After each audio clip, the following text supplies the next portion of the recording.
Ya kembali lagi dengan kami di Ruang Tamu. Nah, kita akan ngobrol lebih dalam, terus aja lebih dalam sampai inti bumi. Inti bumi sampai nembus. Sampai nembus. Mantap. Nah, Ki, Hai. sebelumnya pernah ikut kompetisi atau audisi gitu? Oh, pernah audisi yang di Kompas 2 kali, yang di Indosiar sekali. Itu nggak ada yang lolos, alhamdulillah ikat. Tapi lumayan lah bisa ngelihat Radit ketawa gitu. Sebelum akhirnya di stop sama Om Indro. Kenapa tuh? Karena apa? Terima kasih. Kayaknya materinya sensitif, gitu. Padahal kan bisa di-cut ya. bisa di-cut kan. Itu bukan live. Tapi awalnya tuh bagus. Di situ ya udahlah. Terima kasih. Oke. Terus juga kalau kompetisi mah di Sukabumi berapa kali ikutan lomba yang adanya kampus pernah ikutan. Terus kalau misalkan ada kompetisi stand up Indo juga dulu sih ada ya, istilahnya street comedy, yang mana street comedy itu dari tiap komunitas kota mewakilkan untuk ke provinsi, dari provinsi nanti ke nasional. Saya mentok di provinsi aja. Mentok di provinsi. Jadi belum sampai ke nasional. Belum. Nggak tahu sih, nggak pengen juga sampai ke nasional tuh, nggak pengen gitu. Nggak ada ambisius, karena ambisi saya bukan jadi seorang komika nasional, tapi jadi artis, Pak. Artis nasional. Iya dong. Komika dulu baru artis kan. Yang lain juga gitu. Menggeser. Sukses dulu jadi komika, baru jadi artis. Nah, gitu. Ini mah jadi komika nggak nyampe. Yang jadi artis siapa ada? Ya seenggaknya kan kali aja ada bakat terpendam lain. Amin. Gitu kan. Nah kan ya lumayan lah, ada pencapaian lah ya. Jadi punya pencapaian lah, orang-orang tahu gitu. Iya. Ya seenggaknya ada banyak orang Sukabumi tahu Egi itu siapa gitu. Dulu. Sekarang juga. Enggak. Sekarang juga. Sekarang tuh lebih banyak terkenal anak-anak musik lah. Oh, sama anak-anak musik. Karena pastinya sih emang bergantian ya, silih berganti. Dulu tuh zaman saya stand up berdiri banyak komunitas yang naik. Misalkan anak-anak sapal juga naik.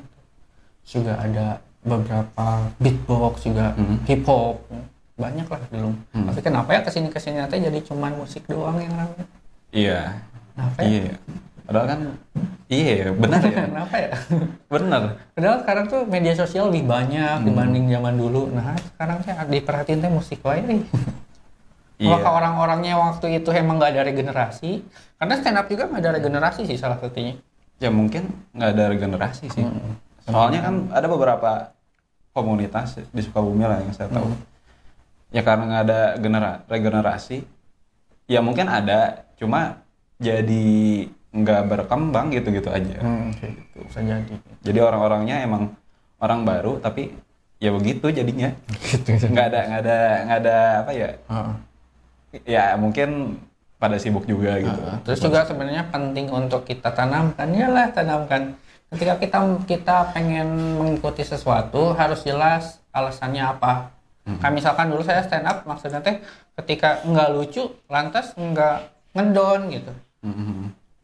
Dulu tuh saya stand up tuh sebenarnya sempat gemetar, sempat malu, karena memang juga dasarnya pemalu kan. Egi si pemalu. Egi si pemalu. Zaman SMA tuh pemalu, nggak bisa ngomong sama sekali. Siapa sih zaman SMA bukan bintang kelas, bukan yang suka diomongin sama siswi-siswi. Eleh ku budak futsal lagi kan, lebih keren anak futsal waktu itu tuh gitu. Gemper beberapa kali, tapi karena saya punya keinginan kuat untuk di sini, jadi kesininya enjoy gitu lah sama stand up gitu, enjoy. Emang ya udahlah, emang itu yang disuka. Terus juga kan si stand up ini melatih public speaking, itu yang penting.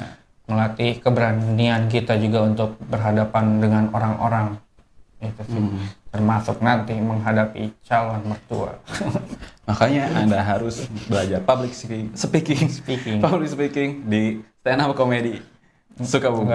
Enggak juga. Banyak lah. Mau di mana itu banyak. Sekarang kan yang MC juga banyak kan, yang klub MC. Oh ya, tahu. Jadi dia punya komunitas, ya maksudnya MC tuh nggak terpecah belah, bukan terpecah belah ya, berceceran lah, ada banyak komunitasnya lah. gitu. Sukabumi. Oke. Nah, ini ada pertanyaan dari beberapa followers kita. Berapa ya? Banyak. Followersnya banyak. Oh, banyak ya, followersnya banyak. Followersnya banyak. Nah, salah satunya dari Inu UUU. Profesi Kak Egi selain stand up komedian apa aja? Tadi juga kan bilang ngajar ya. Selain ngajar, sebenarnya saya juga lagi usahain buat nerbitin buku. Guys, nerbitin. Amin. Buku apa tuh? Insya Allah. Buku ya gitu lah, ntar mudah-mudahan terbit. Kalau terbit mah pasti di up, maksudnya dikabari. Dikabari. Pasti berkabar. Untuk beli. Gitu. Nah, beli. Lagi nunggu keputusan si mana? Penerbit. Oh, si penerbit. Ya mudah-mudahan. Mudah-mudahan Terus juga bisa terbit. Amin. Terus juga ini sih sebenarnya lagi ada mau jualan-jualan gitu. Lagi produksi dulu. Ntar lah, lihat aja dulu. Okay. Lihat aja kalau misalkan udah jadi pasti saya share di Instagram. Onoi Bonoi. Nah, selanjutnya ada dari Aisyah El Hambali.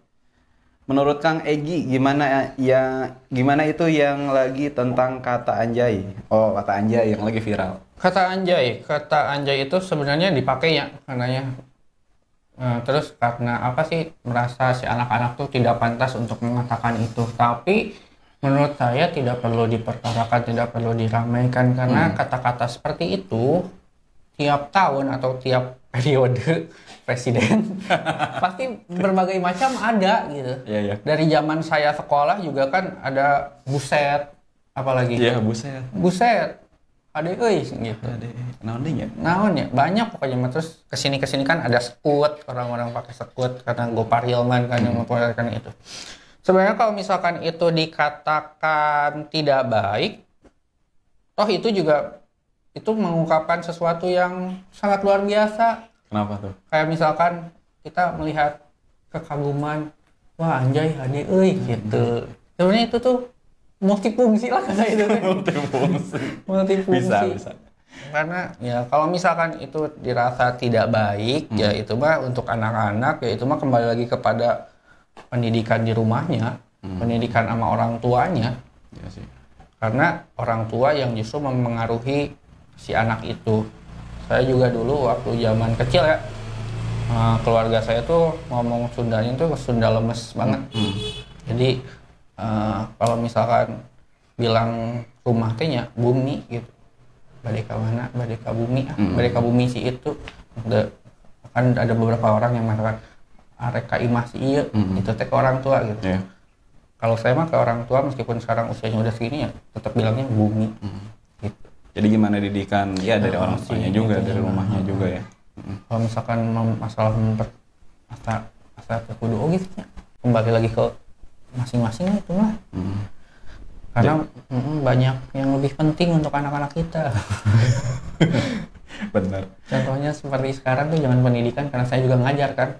Banyak orang-orang anak-anak kecil yang sebenarnya mah sekolah dengan online tuh mereka nggak nyampe kan. Yeah. Apa yang disampaikan gurunya, lebih baik kita fokus ke situ gitu. Ya gimana caranya hal yang lebih penting efektif itu ya. Efektif pembelajaran ya. Ya mungkin jadi suatu pembelajaran lagi. Ya, sebenarnya kata anjay itu udah lama ya, udah lama banget. 2017 salah satu stand up comedian Kemal Palevi bikin lagu dengan kata anjay itu dengan teman-temannya Canglek, Kini Indonesia itu. Iya betul. Sebenarnya cari sensasi aja lah itu mah. Cari sensasi lah udah. Kalau misalkan emang tidak baik, kata ini tidak baik, ya udah didik anak Anda untuk tidak banyak kata-kata yang tidak baik kan, kayak misalkan, tapi sekarang tuh lebih kayak ke gimana penggunaannya. Kayak maaf ya, kata anjing juga kan itu sebenarnya kasar, tapi kan banyak orang yang kemudian menggunakannya gitu untuk beberapa situasi tertentu. Kalau misalkan kata stand up komedian Bandung mah si Kamal, teman saya gitu kan, dia bilang kata anjing itu sekarang bisa jadi tanda tanya. Contoh kalimatnya seperti ini, kemana anjing? Atau tanda seru. Dia tuh anjing, nah, tanda seru. Benar. Gitu. Benar juga. Sama aja juga kayak gitu. Multitafsir jadinya. Multitafsir. Gimana menafsirkan? Iyalah. Yang penting kalau misalkan kalian tahu mana yang baik dan mana yang benar, ya udah, itu kembali ke kalian masing-masing. Bukan karena saya tahu lalu saya pakai. Kalau misalkan nggak baik ya udah gitu. Saya juga orang yang anti mainstream.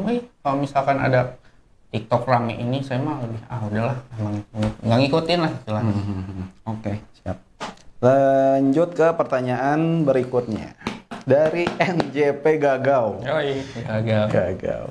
Kenapa kalau ikut kontes stand up selalu aku yang menang daripada Egi? Kenapa Gi?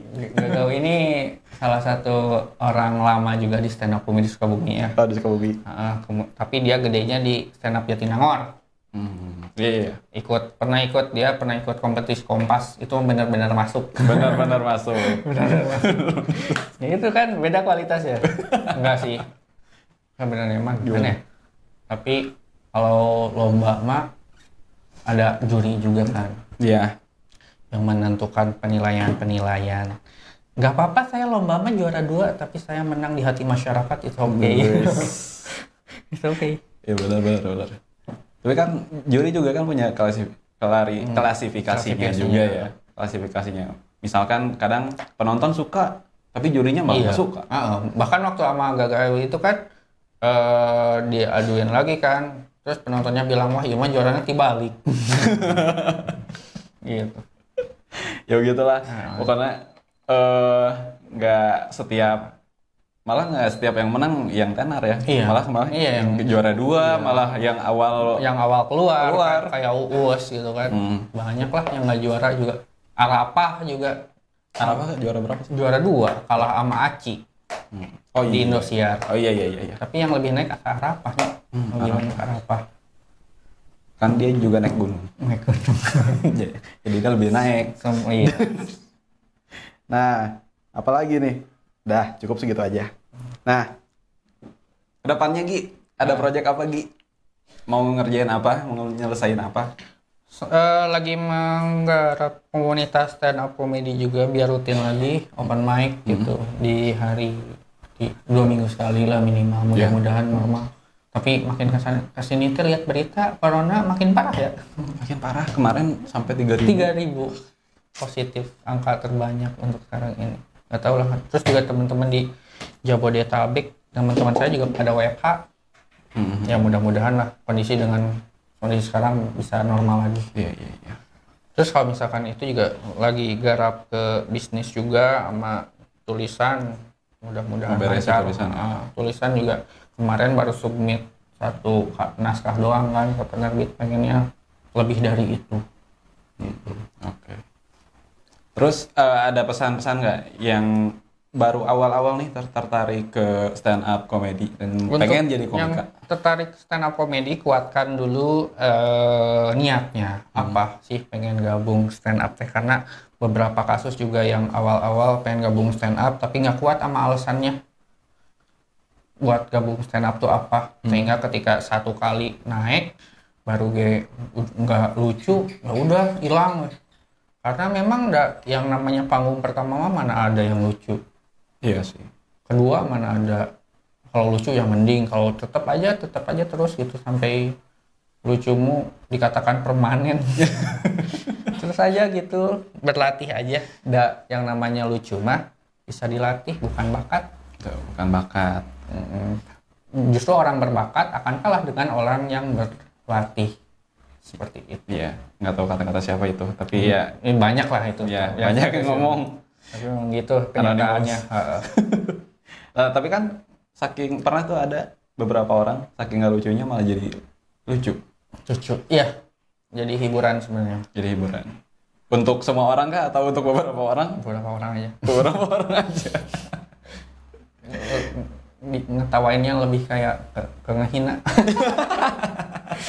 Lucu gitu. Apalagi kalau misalnya kenal teman-teman komunitas ya, teman-teman komunitas lagi open mic. Kalau open mic itu gimana sih?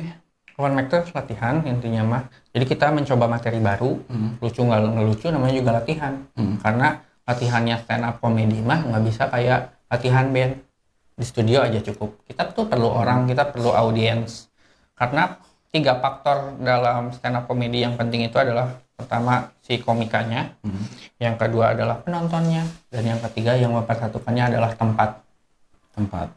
Karena nggak sembarangan tempat yang bisa dilakukan stand up comedy, meskipun pada akhirnya banyak orang-orang yang asli ngadain stand up comedy di acara outdoor gitu. Tapi itu sebenarnya mah dalam segi itu asal si soundnya nyampe lah, jelas, nggak menggema, nggak kabur, bulat. Ya. Karena beberapa orang merekomendasikan stand up comedy itu di indoor dengan penonton yang rapat, yang deket gitu, lebih intim. Di indoor, iya sih benar. Lebih enak di indoor, tapi kan di indoor kadang gedungnya tidak memadai asal ya sih. Kalau di Sukabumi mana sih? Iya, di mana ya? Yang tidak menggema gitu. Ya itu kembali lagi harus didukung dengan sound yang baik lah. Kualitas suara yang baik gitu. Nah, ada lagi. Ada satu pertanyaan yang ketinggalan. Apakah pemerintah mendukung Anda sebagai ya merangkul lah setidaknya, atau merangkul orang-orang yang berkesenian? Ya, berkesenian atau yang punya yang menggeluti inilah industri kreatif. Pemerintah kemarin mengatakan bahwa seni aircraft itu bisa menjadi sebagai lokomotif perekonomian ya. Kemarin bilang itu gitu. Tapi yang saya rasakan pada akhirnya si pelaku seni mah ya harus berjalan sendiri-sendiri gitu. Kita tidak bisa mengharapkan apa yang dari pemerintah lah. Kenapa? Lama. Biasanya lama maksudnya teh. Prosesnya lama ya? Karena beberapa teman juga termasuk senior, karena saya gabung di Malam Puisi juga kan mengatakan berkesenian di Sukabumi mah rada hese gitu. Lebih baik kamu keluar Sukabumi aja. Kayaknya gitu. Tapi mungkin kan di luar juga kita sebagai sebagai pelaku seni atau ya bisa dibilang pekerja industri kreatif masih tetap harus mandiri kan? Iya, sama sih intinya mah ya. Semua juga. Mungkin kalau misalkan dari segi pemerintah itu adalah dukungan di mana sarana dan prasarana itu ada. Kalau misalkan sarana di sini mungkin ada yang dikatakan dengan gedung kesenian. Apakah itu memadai sebagai gedung kesenian? Karena ya gitulah. Tempatnya jauh. Tempatnya jauh. Nah, bisa dikoreksi. Kalau kamu belum gedung kesenian. Pokoknya datang aja ke sana gedung kesenian. Apakah itu menurut teman-teman bisa dikatakan sebagai gedung kesenian gitu? Karena terus asal belum pernah dengar ya yang ada ngadain kegiatan kesenian di situ? Ada nggak? Paling mentok-mentoknya gedung Juang. Iya, paling gedung Juang. Gedung Juang tuh kepake banget. Ya maksudnya sering kepake gitu. Meskipun kata orang-orang seni itu mah ada bukan tempat buat pertunjukan. Iya. Karena ya gimana deh, mereka kota. Ya. Iya ya. Tolonglah ya. Terus saya juga sempat hidup di Purwakarta di sana, yang mana benar-benar waktu saya hidup di sana, si pemerintahnya memfasilitasi itu pelaku seni. Jadi Purwakarta tuh potensi sumber daya alamnya ada. Tapi mereka tuh lebih ngangkat seni budayanya. Seni budayanya juga diangkat. Lebih terkenal sama itunya kan, beberapa kali sempat bikin event internasional kan. Nah, kenapa kalau misalkan Sukabumi pengen gitu, ya cobalah lakukan gitu. Kalau misalkan memang si pelaku seni ini sebagai lokomotif perekonomian, kenapa nggak melakukan itu? Yang saya dapat poin di Purwakarta tuh diantaranya kalau misalkan tiap bulan di tanggal awal lah ya, di awal bulan mereka tuh selalu bikin Car Free Night. Dulu lah sebelum corona dan zamannya Pak Dedi yang mimpin Purwakarta. Car Free Night. Jadi Car Free Night itu di situ isinya beberapa panggung disediakan. Baik seni tradisional maupun seni modern, silakan manggung di situ. Jadi benar-benar orang tuh tahu gitu. Terus juga ada bazar makanannya. Mungkin PR juga sih kalau misalkan dibikin yang seperti itu di Sukabumi, ya itu mah gimana ininya. Iya, gimana Tapi- gimana ini ya pemerintahnya. Nah, tapi kemarin juga udah ada yang menyampaikan sih masalah itu. Ketika saya ngobrol sama pelaku-pelaku seni Sukabumi lah. Jam Iya. berapa? Yang bisa dilihat ya, banyak orang-orang yang berpotensi di Sukabumi gitu ya. Banyak. Ya, banyak lah UMKM dari banyak. apapun itulah, dari kesenian apapun itu. Dan banyak juga yang nyerah Pak pada akhirnya. Itu dia. Karena seni mah tidak menghasilkan, akhirnya jadi pegawai kantoran. Meskipun mereka berpotensi. Yang memang kerasanya seperti itu. Iya. Pegawai seni itu kadang kita nggak dapat yang namanya bulanan, gaji bulanan gitu. Nggak dapat mun aya we gitu. Tapi kalau misalkan rasanya kalau misalkan Sukabumi ya banyak ada yang apa sih, pemerintahnya fokus di situ. Pemerintahnya fokus di situ. Mungkin masyarakatnya juga ikut gitu. Ikut Bisa saja seperti itu. bisa mengapresiasi balik. Bisa banyak mengapresiasi karena banyak banget dah perasaan orang-orang yang berkecimpung di dunia seni di Sukabumi itu. Tapi banyak juga yang akhirnya tuh di luar. Iya, banyak yang terkenal ya, maksudnya berkembang di luar gitu. Iya. Sebenarnya mah banyak orang-orang di Sukabumi juga yang bergelut di bidang industri kreatif yang ya udahlah berjalan mandiri, tapi mereka sukses. Banyak kok yang seperti itu. Mungkin kalau misalkan kita pengen tahu caranya, ya silakan untuk menghubungi, datang aja ke orang-orang tersebut gitu. Kok bisa sih kayak gini, gimana, minta aja masukannya untuk seperti itu.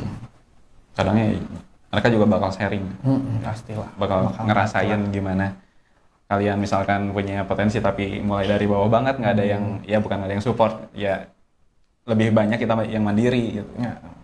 Gitu. Oke. Nah, sampai sini saja perjumpaan kita kali ini. Kita udah ngobrol ngalor ngidul sama Egy Resta Fauzi alias Onoy Bonoy. Onoy Bonoy itu terkenal di tongkrongan atau emang dulu nama panggung? Dulu tuh saya diasuh sama tetangga, namanya Mang Agus. Agus. Jadi sama Mang Agus tuh sering diasuh, nggak tahu sering dipanggil Onoy, kadang Bonoy. Gitu. Terus anak-anak sekolah, anak-anak tetangga juga pada manggilnya Onoy jadinya teh. Dulu mah sebelum pas zaman sosial media yang di Twitter, username saya Egy Resta. Egy Resta. Tapi karena yang waktu itu jadi pacar saya salah mention, seharusnya ke Egy jadi ke Ega. Ya udahlah ganti Onoy Bonoy gitu, biar nggak salah mention lagi. Bener. Kan dari Egy ke Ega deket kan. Iya. Gitu, Onoynya kalau misalkan ada salah lagi berarti itu memang nggak terlaluan. Anda selingkuh ternyata. Oke.